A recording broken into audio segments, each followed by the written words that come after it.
Here's a quick 7-minute English vocabulary practice to help you learn new words, reinforce understanding, and use them in context.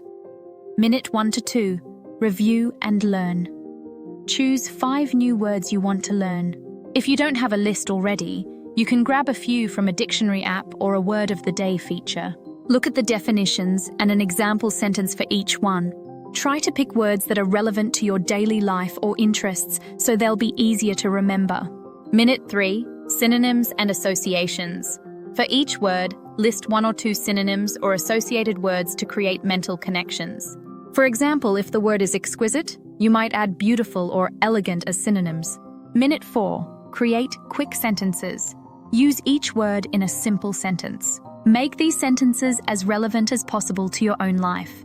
For example, if your word is meticulous, your sentence might be, I am meticulous when organizing my study notes.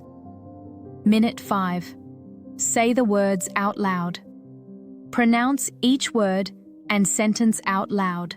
This will help with pronunciation and reinforce your memory. Speaking the words out loud makes them feel more natural and helps commit them to memory. Minute 6. Make it personal. Think of a real situation in which you might use each word. For example, if one of your words is diligent, visualize a scenario at work or school where you could describe someone as diligent. This helps create a mental association. Minute 7. Review and test yourself. Finally, close your practice by testing yourself on each word's meaning or trying to recall the sentences you made. See if you can remember a quick example or definition without looking. This practice can be repeated daily or weekly with new words, and it only takes 7 minutes. With consistency, you'll be amazed at how much vocabulary you'll retain.